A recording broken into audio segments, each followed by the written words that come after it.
வணக்கம். நான் உங்கள் ஆஸ்ட்ரோ பூர்ணா. என் கணித ஜோதிடம் மற்றும் ஆன்மீக பரிகார ஆராய்ச்சியாளர். இன்னைக்கு நாம கடக ராசி அன்பர்களுக்கு இந்த அங்காரகன் உச்சம் பெற்ற அங்காரகன் எந்த மாதிரியான பலனை கொடுக்க போறார், பிப்ரவரி மாதம் 5ஆம் தேதியிலிருந்து மார்ச் மாதம் 16ஆம் தேதி வரை 40 நாட்களுக்கு எந்த மாதிரியான பலன்களை கொடுக்க போறாருன்றதை நம்ம இந்த பதிவில் தெளிவாக பார்க்கலாம். ஸ்கிப் பண்ணாமல் பாருங்கள். இந்த சேனலில் முறையாக பார்க்குறீங்கன்னா சப்ஸ்கிரைப் பண்ணிக்கோங்க.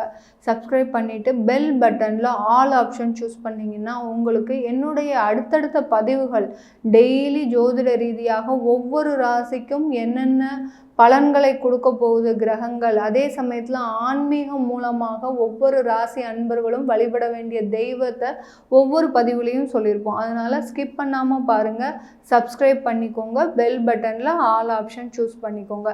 இன்றைக்கி கடகராசி அன்பர்களுக்கு பார்த்திங்கன்னா செவ்வாய் பகவான் தனுசு ராசியிலிருந்து 5ஆம் தேதி பிப்ரவரி 5ஆம் தேதி மகர ராசிக்கு உச்சம் பெறுகிறார். மகர ராசிக்கு செவ்வாய் வந்துட்டார்னாலே அங்கே உச்சம் பெற போகிறாருன்னு அர்த்தம்.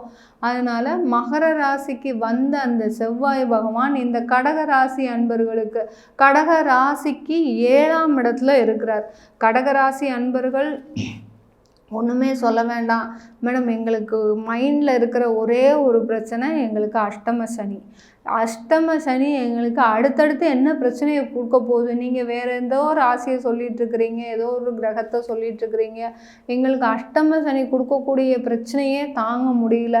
கிட்டத்தட்ட 3 வருஷமாக நாங்களும் இந்த அஷ்டம சனியின் பிடியில் இருந்து எங்களால் மீண்டு வெளியில் வரவே முடியல. தொழிலில் நிறைய நஷ்டம், வருமானம் இல்லை, பணம் இல்லை, காசு இல்லை, குடும்பத்தை எப்படி நடத்த போகிறோம், நான் ஒரு 10 வருஷமாக வேலைக்காக அலைகிறேன். கடகராசி அன்பர்கள் பார்த்திங்கன்னா நிறைய பேர் நாங்கள் வேலை இல்லாமல் நிறைய தவிச்சிட்ருக்கிறேன்.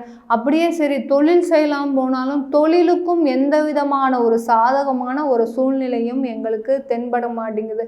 இப்படி நிறைய அன்பர்கள் பார்த்திங்கன்னா கடகராசியில் தொழில் செய்கிறதா, வேலை செய்கிறதா, இல்லை குடும்பத்தை பார்க்குறதா, இப்படி தன்னைத்தானே எது செய்வதுனே தெரியாமல் இந்த கடகராசி அன்பர்கள் மிகுந்த குழப்பத்தில் இருக்கிறீங்க. நீங்கள் எந்த விதமான குழப்பமுமே பட வேண்டாம். கடகராசி அன்பர்களுக்கு நான் சொல்லக்கூடிய மிகப்பெரிய ஆலோசனை என்னன்னா, நீங்கள் எதற்குமே பயப்படாதீங்க. ஏன்னா உங்களுக்கு இருக்கக்கூடிய அந்த திறமை வேறு யாருக்குமே கிடையாது. இந்த கடகராசி அன்பர்கள் மிக சிறந்த உழைப்பாளிகள், அதே சமயத்தில் பாசம் அதிகம் உள்ளவர்கள், அன்பு ஜாஸ்தியாக. உங்களுக்கு இருக்கக்கூடிய அந்த ஒரு பெரிய நெகட்டிவ் பாயிண்டே அதுதான். யாரை பார்த்தாலும் ஒரு பாசத்தோட அரவணைப்போடு இருக்கும்போது உங்களை எல்லாருமே ஏமாற்றக்கூடிய ஒரு சூழ்நிலைக்கு நீங்கள் தள்ளப்படுறீங்க. யாரை பார்த்தாலும் ஒரு சர்வசாதாரணமாக யாரோ ஒரு வெளியால் வந்தால் கூட அவங்கள ஒரு கூட பிறந்தவர்கள் மாதிரியும் தனக்குள்ளே இருக்கிற உறவினர்கள் மாதிரியும் நீங்கள் பேசும்போது நீங்கள் அந்த இடத்துல தான் ஏமாற்றப்படுறீங்க. அப்படி இருக்கும்போது நீங்கள் என்ன செய்யணும், உங்களை நீங்கள் ஒரு கட்டுக்குள் வைக்க வேண்டும். ஒரு கட்டுப்பாட்டோட நம்ம இப்படி தான் இருக்கணும், இப்படி தான் செஞ்சுக்கணும். எல்லாரிடமும் பாசமாக இருக்கிறது தப்பு இல்லை, ஆனால் அது எல்லை மீறி போகும்போது தான் உங்களுக்கு இந்த கடகராசி அன்பர்களுக்கு மிக பெரிய பெரிய பிரச்சனைகளை கொண்டு கொடுக்கக்கூடிய ஒரு நேரமாக இருக்குது. இந்த கடகராசி அன்பர்கள் தொழில் செய்கிறீங்கன்னா அந்த தொழில் செய்கிற இடத்துல கூட எல்லோரையும் ஒரே சமமாக பாவித்து, தொழிலாளியாக இருந்தாலும் சரி, வேலை செய்கிறவங்களா இருந்தாலும் சரி, இல்லை தன் கூட நண்பர்களாக கூட்டாளியாக இருந்தாலும் சரி, எல்லோரையுமே சமமாக பாவிக்கிறீங்க. அப்படி இருக்கும்போது உங்கள் தொழிலை பற்றி மற்றவங்க எப்படி அவங்களுக்கு தெரியும், இவர்கள்கிட்ட நம்ம அழகாக ஏமாற்றிட்டு போயிடலாம் அப்படின்னு சொல்லிட்டு ஈஸியாக நீங்கள் ஏமாற்றப்படுத்தப்படுகிறீர்கள். அதனால தான் இந்த கடகராசி அன்பர்களுக்கு இவ்வளோ நாளும் இத்தனை பிரச்சனைகள். நீங்கள் எப்போதுமே விழிப்போடு இருந்தீங்கன்னா, ஏன்னா உங்களுக்கு கிட்ட இருக்கிற அந்த உழைப்பும் திறமையும் மற்ற உங்களுடைய கூட்டாளிக்கு கூட்டாளிக்கு கிடையாது, உங்களுடைய நண்பருக்கு கிடையாது, நீங்கள் கொடுக்கக்கூடிய தொழிலாளிக்கு கூட கிடையாது. அப்படி இருக்கும்போது எல்லாம் தெரிஞ்சு நீங்கள் ஏன் சர்வசாதாரணமாக இருக்க வேண்டும்? நீங்கள் எப்போதும் போல் உங்களை ஒரு கட்டுக்குள் வச்சுக்கிட்டீங்கன்னா நீங்கள் தான் உங்களுக்கு எப்போதுமே ராஜா. அந்த அஷ்டம சனியாக இருக்கட்டும், அந்த எந்த ஒரு கிரகச்சாரமாக இருந்தாலும் இந்த கடகராசி அன்பர்களுக்கு எதுவுமே பண்ணாது. ஏன்னா உங்களுக்கு எளிமையாக வாழ தெரியும். அந்த அஷ்டம சனி எல்லாருக்கும் எது பயப்படுறாங்க?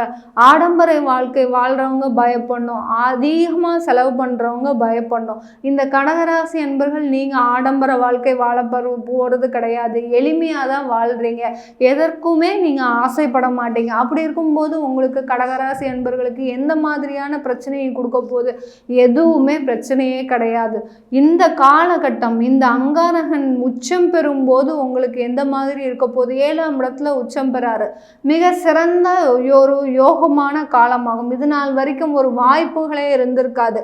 நான் தொழில் செய்யலான்னு இருக்கிறேன், ஆனால் எனக்குன்னு ஒரு வாய்ப்பு வரமாட்டேங்குது. அந்த வாய்ப்பு வந்தாலும் என் கை நழுவி போயிடுது, என்கிட்ட இல்லை, என்னுடைய நண்பர்கள்கிட்டையோ அவங்க எப்படியோ அது தெரிஞ்சுக்கிறாங்க, அதை அவங்க முன்கூட்டியாக செஞ்சிட்றாங்க, என்னால் செய்ய முடிய மாட்டேங்குது அப்படின்னு சொல்லக்கூடிய அந்த கடகராசி அன்பர்களுக்கு இந்த 40 நாட்களில் உங்களுக்கு வாய்ப்புகள் கூடி வரப்போகுது. அந்த வாய்ப்புகள் மூலமாக உங்களுக்கு வருமானம் தேடி வரப்போகுது. அடுத்து பார்த்திங்கன்னா உங்களுடைய இந்த கடகராசி அன்பர்களுக்கு அந்த செவ்வாய் பகவானாகப்பட்டவர், அந்த உச்சம் பெற்ற அங்காரகன் உங்கள் ராசியவே பார்க்கிறார், உங்களுடைய குடும்பஸ்தானத்தை பார்க்கிறார், அடுத்து பார்த்தீங்கன்னா உங்களுடைய ஜீவனஸ்தானத்தையும் பார்க்கிறார். இந்த 3 முக்கியமான பார்வை பார்க்க போறார்.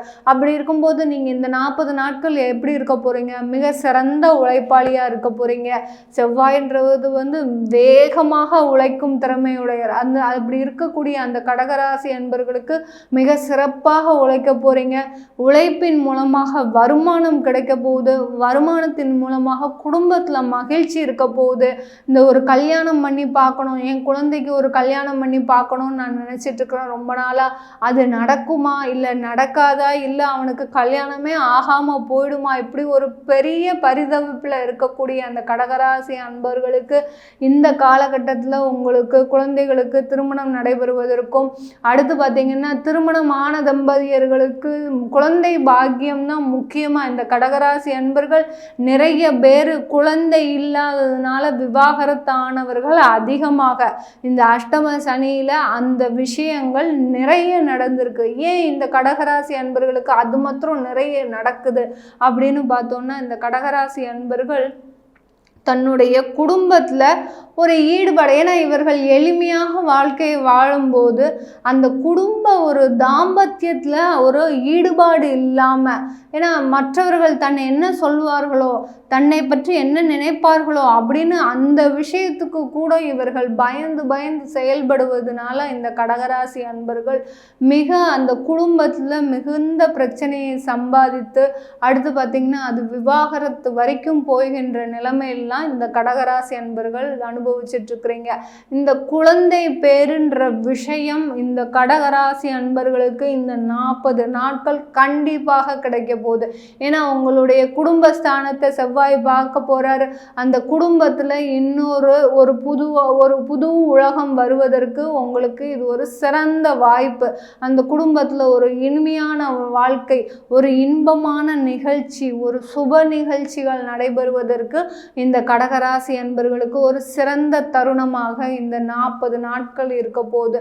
இந்த கடகராசி அன்பர்களுக்கு இந்த காலகட்டத்தில் இந்த செவ்வாய் பகவான் 7ஆம் இடத்துல இருக்கக்கூடிய அந்த காலகட்டத்தில் உங்களுக்கு ஒரு சிறந்த மருத்துவ ஆலோசனை, அடுத்து பார்த்திங்கன்னா அலோபதி, யார் யாரெல்லாம் இங்கிலீஷ் மருத்துவம் எடுத்துகிட்டு இருக்கிறீங்களோ அவங்களுக்கு இந்த காலகட்டத்தில் மருத்துவ நிவாரணம், அதாவது உங்களுடைய நோயிலிருந்து நிவாரணம். எத்தனை நாள் நாங்கள் ஹாஸ்பிட்டலுக்கே அலைஞ்சிட்ருக்கிறது, இது நாள் வரைக்கும் அந்த ஹாஸ்பிட்டலுக்கு அலைஞ்சு என்னுடைய காசு விரயமானது தான் மிச்சமே ஒழிய எனக்கு அது ஒரு பெரிய ஒரு தலைவேதனையாக இருக்குது அப்படின்னு நினைக்கக்கூடிய நபர்களுக்கு அந்த மருத்துவ ஆலோசனை சிறப்பாக கிடைக்கப்பெற்று அந்த வியாதிகள் நிவர்த்தி ஆகுவதற்கு உண்டான ஒரு சிறந்த காலகட்டம் சொன்னால் இந்த கடகராசி அன்பர்களுக்கு இந்த 40 நாட்கள் தான்.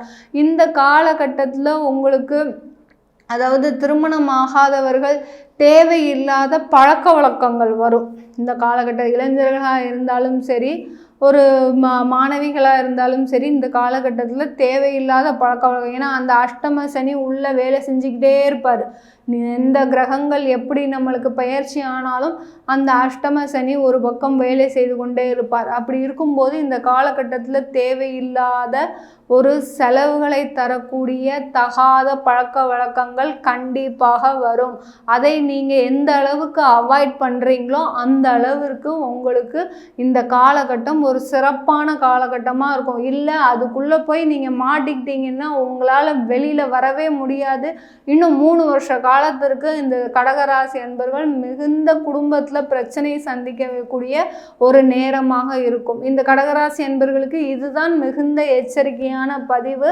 அந்த தேவையில்லாத தகாத பழக்க வழக்கங்கள் உருவாகக்கூடிய நேரம் இந்த காலகட்டம். அதனால மிகுந்த சிறந்த ஒரு கவனத்தோடு செயல்பட்டீங்கன்னா கடகராசி அன்பர்கள் அஷ்டம சனியின் பிடியிலிருந்தும் வெளியில வரலாம். இந்த அங்காரகன் உச்சம் பெறுவதனால ஒரு சிறந்த ஒரு வாழ்க்கையை தரக்கூடிய ஒரு நேரமாக இருக்க போகுது இந்த கடகராசி அன்பர்களுக்கு. இது கோச்சார நிலவரப்படி நம்ம பலன்கள் சொல்கிறோம். அவங்க ஜாதகப்படி முதல்ல பார்க்கணும். தசாபுத்தி முக்கியமாக பார்க்கணும். தசாபுத்தியில் இன்றைய கோச்சார நிலவரத்தும் உங்களுடைய ஜாதகமும் எப்படி இருக்குன்னு பார்த்து மேட்ச் பண்ணாதான் உங்களுக்கு ஒரு 100% முழுமையான பலன் கிடைக்கும். 100% முழுமையான கண்டிப்பாக பலன் கிடைக்கும். இதில் நாங்கள் உங்களுக்கு தனியாக சொல்லணும் அப்படின்றதுல எதுவுமே கிடையாது. முழுமையான பலன் கிடைக்கணும்னா உங்கள் ஜாதகத்தை கண்டிப்பாக நீங்கள் ஆய்வு செய்தே தீர வேண்டும். அதை பார்க்கணுன்னு விருப்பப்பட்டீங்கன்னா கீழே இருக்கிற நம்பருக்கு வாட்ஸ்அப்பில் அப்பாயின்மெண்ட் வாங்கிட்டு நீங்கள் என்கிட்ட கன்சல்ட் பண்ணிக்கலாம். உங்களிடமிருந்து விடைபெறுவது உங்கள் ஆஸ்ட்ரோ பூர்ணா. நன்றி, வணக்கம்.